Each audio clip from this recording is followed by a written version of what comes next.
नाज़रीन इकराम अस्सलामु अलैकुम, आपका हमारे चैनल TS इंडिया में इस्तकबाल है। और अगर वहां पर जो हमारी वीरांगनाएं बहन थी जिनकी मां का सिंदूर छीन लिया गया है, अगर उन्होंने अहिल्याबाई का इतिहास पढ़ा होता तो उनके सामने उनके पति को कोई निरपराध इस तरह से गोली नहीं मार सकता था, चाहे वो भी शहीद हो जाती। जोश नहीं था, जज्बा नहीं था, दिल नहीं था, इसलिए हाथ जोड़ के गोली का शिकार हो।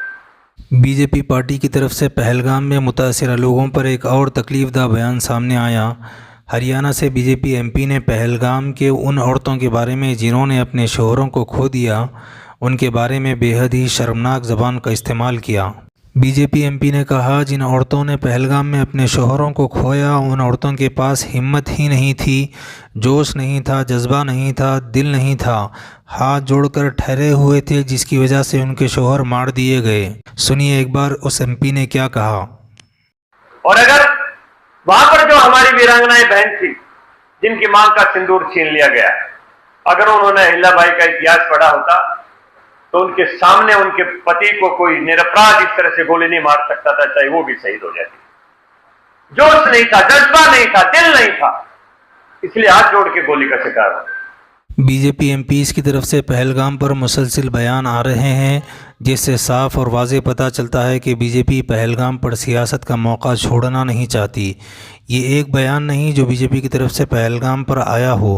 इससे कबल कर्नल सूफिया के बारे में बीजेपी MP की तरफ से बेहुदा बयान आपको याद होगा।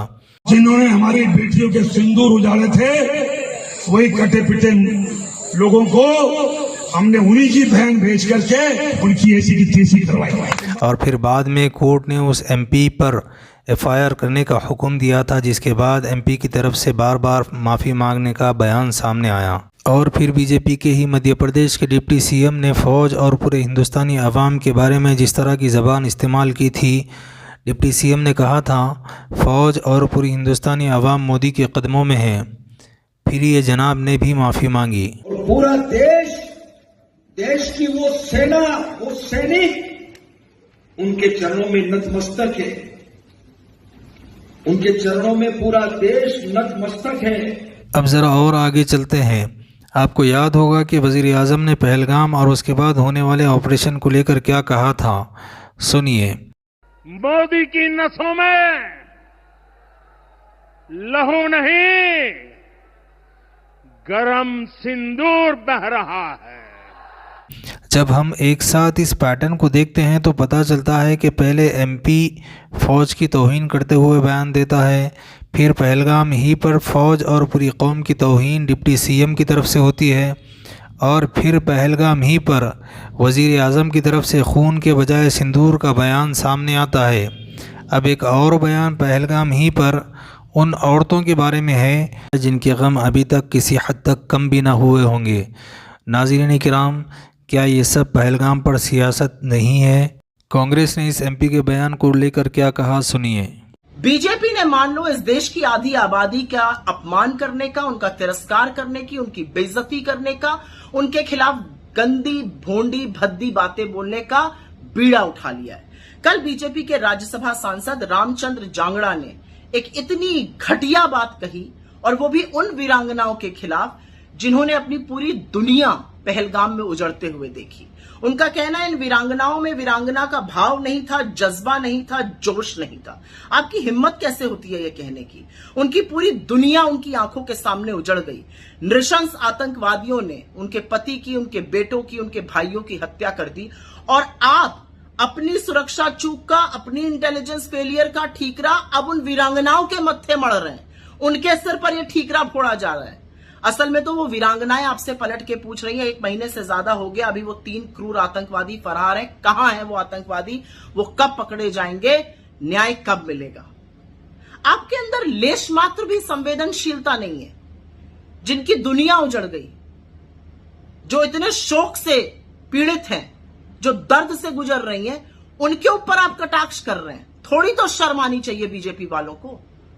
लेकिन यह पहली बार नहीं हुआ, यह बीजेपी की सोच दिखाता है। आपको याद ही होगा वो बददिमाग बदजुबान इनके मंत्री विजय शाह, जिन्होंने कर्नल सोफिया कुरैशी के बारे में घटिया बयान दिया। इनके एक और उप मुख्यमंत्री जगदीश देवड़ा, जो कहते हैं कि सेना मोदी जी के चरणों में नतमस्तक है। लेकिन बीजेपी ने इन लोगों के खिलाफ कोई एक्शन नहीं लिया। कोर्ट ने कहा तो एफआईआर दर्ज हुई, और एफआईआर भी ऐसी कि कोर्ट को बोलना पड़ा इस एफआईआर से कुछ नहीं होगा। यह असलियत है इन लोगों की, यह सम्मान है इनका नारी के लिए। और जो काली करतूतें गिन गिन कर सामने आ रही है बीजेपी वालों की, चाहे वो बलिया हो, चाहे वो मंदसौर हो, हाईवे हो, क्या कर रहे हैं बीजेपी के लोग बेटियों से? बेटियां तो आपसे बचानी है, हम बेटियां तो आपसे बचा लेंगे, लेकिन हमारी बेटियों के बारे में इस तरह का कटाक्ष और इस तरह के अपशब्द आप बोलने की हिम्मत मत कीजिएगा। और मोदी जी, अगर आपके अंदर जरा सा भी, रंच मात्र भी इस देश की बेटियों के लिए थोड़ा सा भी सम्मान है तो निकाल बाहर करिए जांगड़ा को अपनी पार्टी से, तब हम मानेंगे। जो व्यक्ति शोक संतप्त एक महिला के घाव को कुरेद रहा है बजाय उस पर मरहम लगाने के, वो राज्यसभा तो भूल जाइए, वो पब्लिक लाइफ में होने लायक नहीं। उसको अपनी पार्टी से जब तक आप नहीं निकालिएगा, आपकी सारी बातें खोखली हैं। आप कहते हैं ना आपकी नसों में गरम सिंदूर बह रहा है, उस सिंदूर को ललकारा है जांगड़ा ने। कुछ कहिएगा या अभी भी चुप रहिएगा? इंशाल्लाह मज़ीद अपडेट के साथ आपसे मुलाकात होती रहेगी। आपसे गुजारिश है चैनल को सब्सक्राइब करें। अल्लाह हाफिज़।